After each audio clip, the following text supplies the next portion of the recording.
Hello everyone. Today I'll show you some common mistakes made while using a CNC machine through a practical example and how they can be corrected along the way. Of course, the best approach is to start with proper planning. Today my friend Mia is with me. We'll try to produce a project I've prepared and we'll make some mistakes along the way. Hi Mia, are you ready to make some mistakes? Absolutely. I'm ready. You can't learn the right way without making mistakes. That's true, but we can also avoid major mistakes by consulting someone experienced. I'd like to remind everyone that you can reach out to us via WhatsApp, Telegram, SMS, Signal, or email whenever you're unsure or need advice, free of charge. We've opened our file in ESLCAM. These are the parts of an accessory. So Mia, where should we start? Let's start by drilling the holes first, because we're going to use screws to fasten the parts. That's a good start. So where will we fasten the screws? Into the wood beneath the aluminum plate we want to cut. Exactly, Mia. You're doing great, but I've set up a little trap to make sure you make a mistake. So now, show us how to drill the holes in ESLCAM. First, let's define a suitable end mill for this job. Actually, I plan to use the same end mill throughout the entire project, but with different parameters.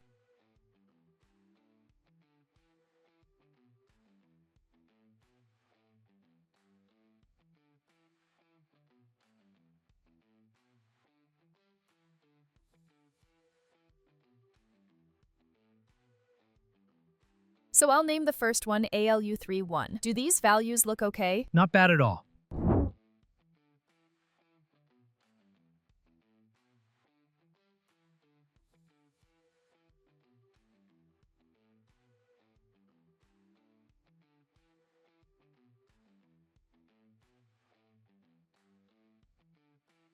Since there's wood underneath the metal, I think going 0.5mm deeper won't cause any harm. Let's set the total depth to 5.5 mm. Yes, that won't take too long. You can proceed like that. You've prepared and saved the project. I've already performed the set zero process on all three axes according to the local origin point.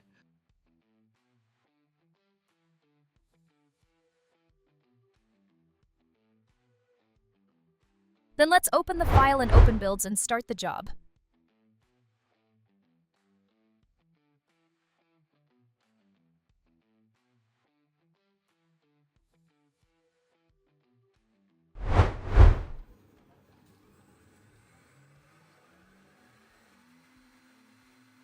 Up to this point, I wouldn't say you made any mistakes.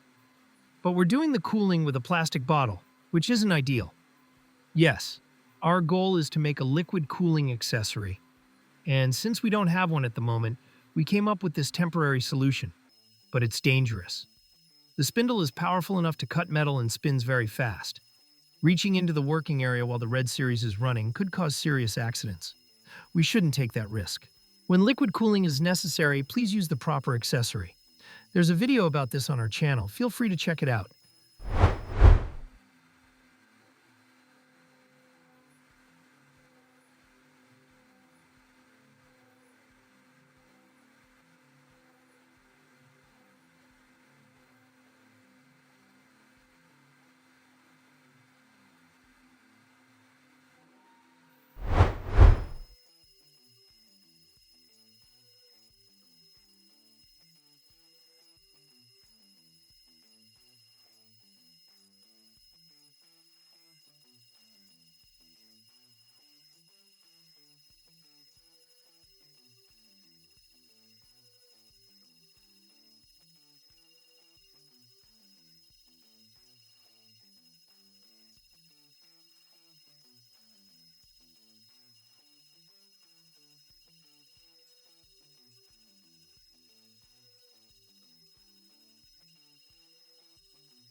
We've finished the cutting. Mia, what do you think? We managed to cut the holes without any issues. But yes, you're right. Putting our hands into the work area is definitely a big risk. Now let's go back to ESLCAM and prepare the next project to be cut. Yes, we should do that, but I'd still like to give a small tip, even if it's not strictly necessary. We've completed the first project, and there's a lot of chips left behind. Cleaning them before moving on to the next one would be a good idea. That'll give us better visibility and prevent chips from building up in the channels. Let's do it.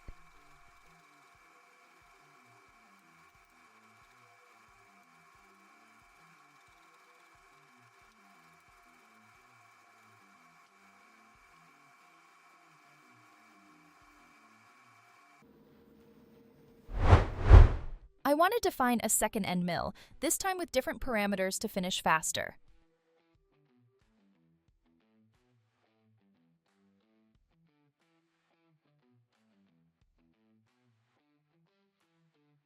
Alright, it's ready. Let's start it in open builds.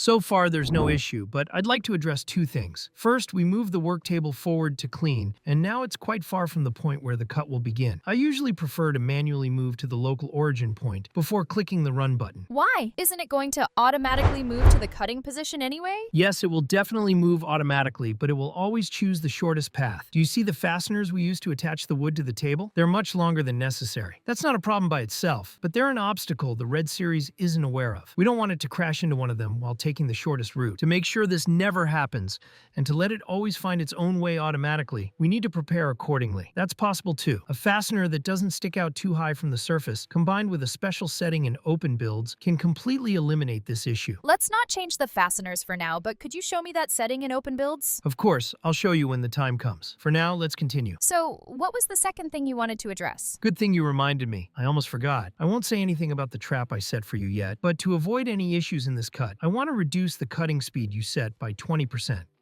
That's a shortcut, lowering the speed, but it's not ideal, because there are different feed rates on the Z-axis and also a separate travel speed.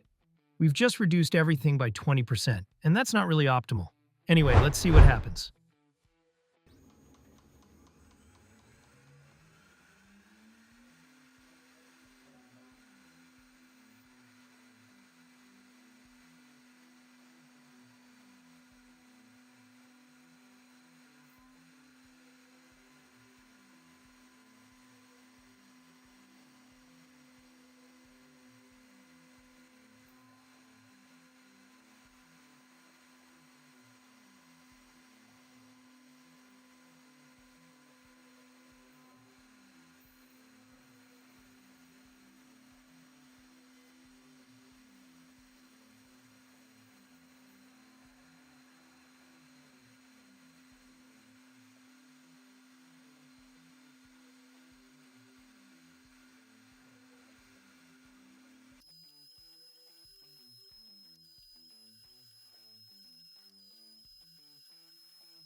Let me give you a spoiler. What you're seeing right now is the trap I set for Mia. I chose a type of wood that is very sensitive to water and deforms easily. This means the aluminum plate mounted on it is no longer flat. Alright, we've completed this step too. I think I accidentally messed up the Z-axis set 0 setting. Let's redo it. From which area should we set it? All spots should be at the same height. Just pick any open area. All right.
I'll prepare the next job in Estelcam.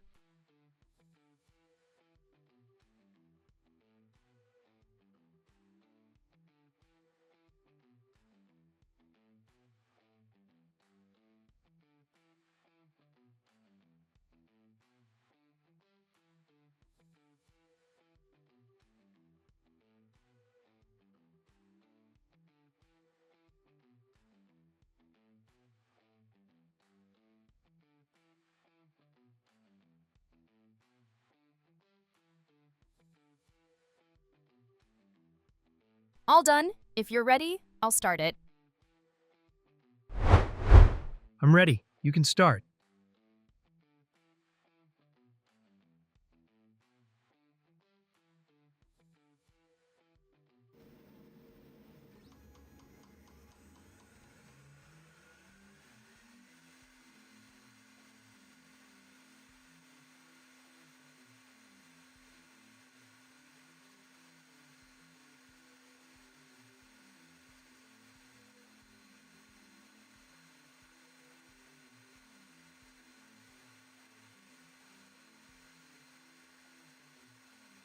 So, don't you think something feels wrong, Mia? No way! We forgot to tighten the screws. Let's stop it before it's too late. No worries, we stopped before it reached the final layer. We'll fix the screws and continue. But I don't have enough screws, so we'll need to increase the number of steps. Can you prepare it again accordingly? This isn't really a CNC mistake. Yeah, that one was extra. Sorry, I forgot to bring more with me. No problem, I've prepared a new one. Let's run it.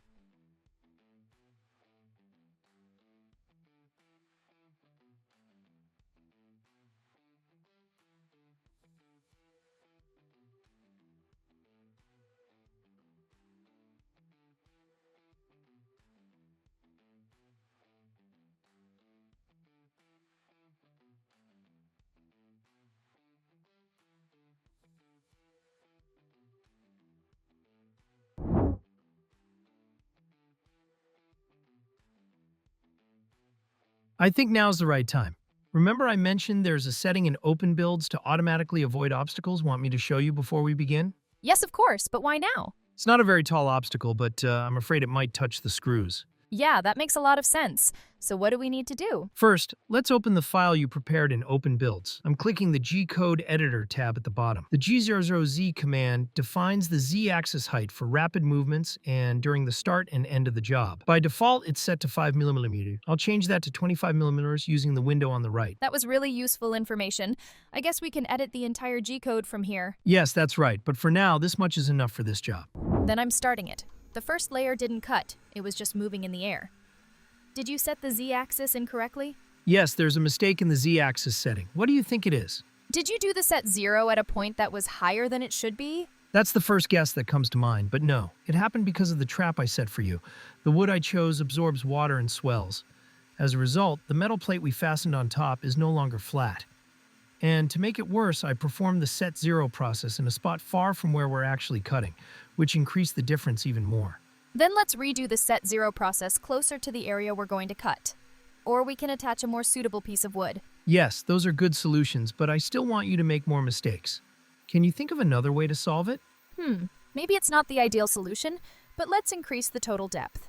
That way we can cut all the way through the plate. There you go. Yes, this seems like it solves the problem, but it actually introduces another issue. It increases the cutting time. Maybe you've got the time and don't mind, but it could lead to other problems. For example, during the first cut, it might go much deeper than intended and break the end mill. Yes, that's true. Let's see what happens.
I've doubled the total depth we need to cut and also increased the G00Z value from 5 mm to 25 mm.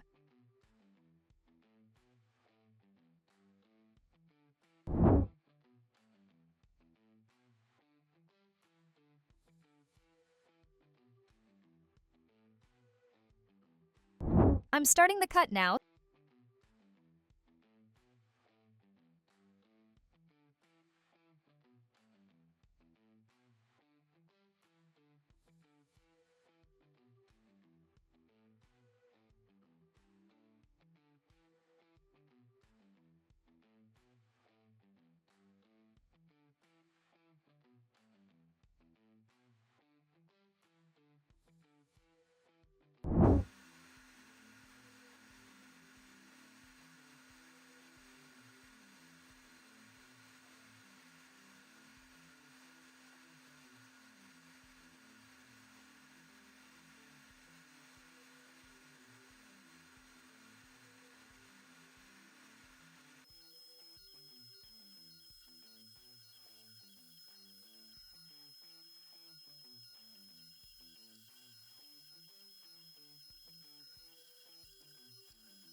So far, it seems to be going smoothly. What do you think? Yes, it looks fine so far, but I've noticed one more issue. What's our new mistake? The screws are too large and are in the path of the end mill. If you pay attention, you'll see the end mill is cutting right along the edge of the screw. That could cause the screw to pop out or put extra strain on the end mill. So far, nothing's gone wrong. We're taking that risk. But viewers, please don't do it this way. We're doing this just to demonstrate a bad example. I think we're lucky today. They didn't pop out.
We've produced our first parts. Let's take them out and reuse the same screws. You're the boss. If you say so, let's do it. But this time, let's set the z-axis 0 again, closer to the cutting area. I want to reduce the risk a little. All right, I think you've again added too much to the total depth. Yes, I'm intentionally keeping that mistake. I wanted to see the effect on the wood after cutting.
The small parts are done.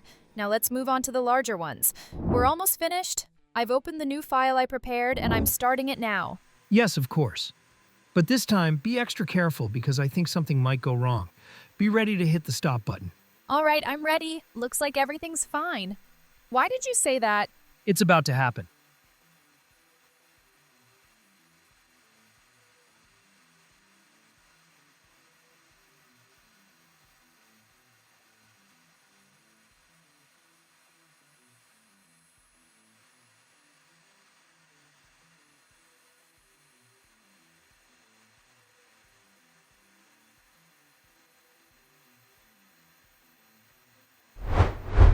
Whoa, that was close. I didn't notice it was that far off the path. Yes, it's very unlikely the end mill will touch it, but since it's longer than necessary, it ended up hitting the ER20 collet nut. That's definitely something to keep in mind. I had previously calculated it to allow minimal contact, but if it had been directly in its path, it could have caused a serious accident. To avoid situations like this, it's important to do a pre-check before starting your project. The work area really needs to be analyzed carefully. Yes, absolutely. It's not difficult at all. You just need to be careful. As someone new to using a CNC machine, how's the process going for you? I've previously worked with 3D printers as a hobby. I know how to use them. If I had to compare them as production tools, I'd say learning both is pretty much the same. Now let me reposition the clamping fixture and start again. Yes, we need to reposition it. So what do you say? Shall we make one more mistake? What other mistake could we make while clamping? There are lots of possible mistakes, tightening too much or too little, using the wrong fixture, etc. But what I have in mind is mounting it too close to the edge of the wood, causing it to tear out. I don't think this mistake is really related to the CNC itself. Yes, it's not directly related. I'm just doing it to demonstrate. All right, let's start the cut.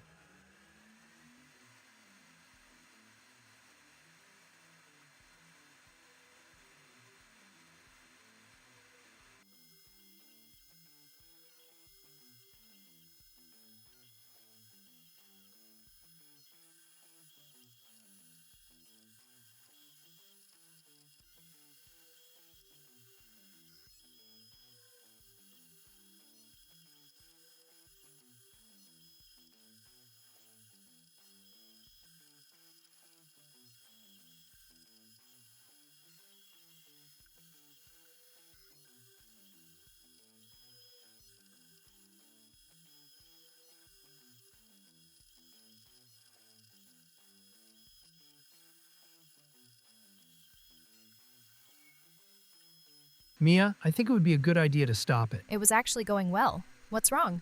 There's nothing wrong. The water's almost finished. If you hit the pause button, we can continue from where we left off. But if you choose a moment when the end mill is in the air, that would be even better. All right.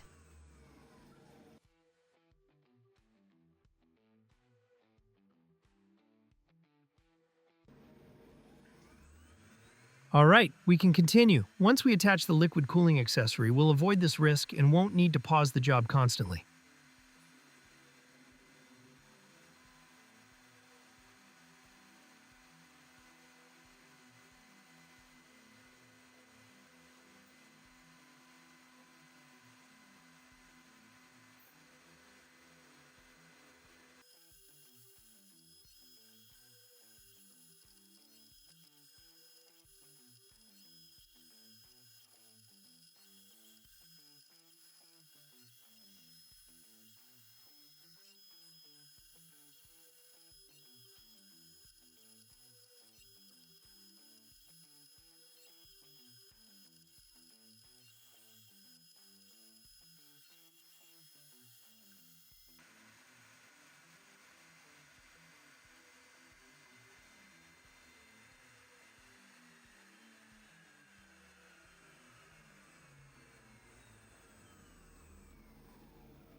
Despite all the mistakes, we're getting close to the end successfully.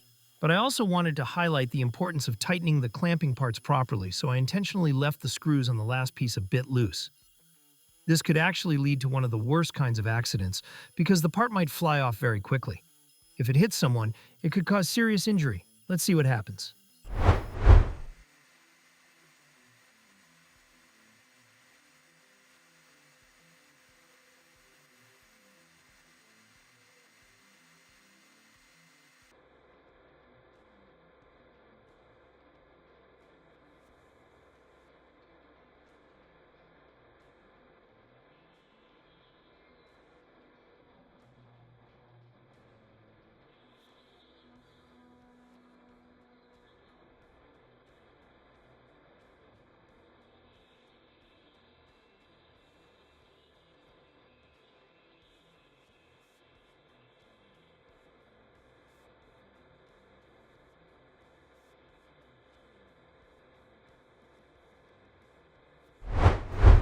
Wow, that was pretty loud.